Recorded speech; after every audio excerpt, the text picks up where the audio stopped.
Bienvenue dans Terrienne, l'actualité des femmes dans le monde. Pour le choix de Terrienne, direction le Québec avec les suites de l'affaire Roson. Une vingtaine de femmes ont accusé l'ancien producteur de télévision de viol et d'agression sexuelle. Mais la justice vient de rejeter leur recours collectif.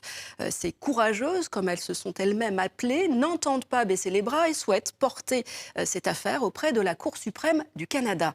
Leur porte-parole, la comédienne Patricia Tulane, plaide pour une justice plus à l'écoute des victimes. C'est ce qu'elle disait à notre consoeur Karine Bastien de Radio-Canada. Nous, on nous cuisine, on nous demande des détails, on nous force à... tout le monde examine si on ne va pas se contredire, si on ne va pas faire ci, faire ça. Donc on est vraiment scruté à la loupe. Et l'agresseur, de l'autre côté, a droit au silence, bénéficie de la présomption d'innocence, mais les victimes ne bénéficient d'aucune présomption. Elles sont là à essayer de se faire entendre par des gens qui finalement vous disent « on vous croit, mais on ne peut rien faire ». Moi, j'ai expliqué dans ma déclaration qu'effectivement, j'avais dans ma tête, il y avait c'est-à-dire j'avais cédé. Alors évidemment, là pour eux, ça coinçait parce qu'à partir du moment où j'avais cédé, on ne pouvait pas prouver que j'avais été agressée. Mais là aussi, il y a des zones floues qu'il faudrait éclaircir parce que le consentement, vous savez, le consentement, il y a plusieurs formes de consentement. Céder, c'est pas forcément consentir. Je veux dire, quelqu'un qui cède parce qu'il a peur ou parce qu'on lui met des pressions ou parce qu'il veut en finir, ça ne signifie pas nécessairement qu'il consent. Donc il y a toutes ces zones-là qu'il faudrait éclaircir pour essayer de donner un peu plus de chance aux victimes de se faire entendre.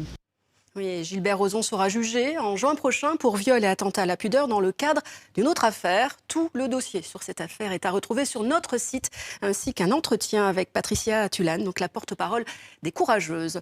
Le coup de griffe de Terrienne, c'est Elizabeth Warren qui le donne cette semaine en refusant tout simplement de serrer la main à Bernie Sanders. C'était à l'issue d'un débat télévisé.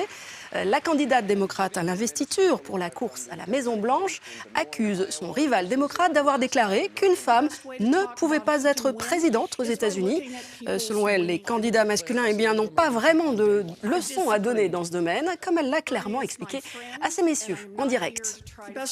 La meilleure façon de parler de qui peut gagner, c'est de regarder les bilans des victoires de chacun. Donc, une femme peut-elle battre Donald Trump?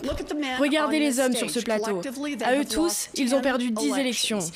Les seules personnes ici qui aient gagné toutes les élections auxquelles elles se sont présentées sont les femmes.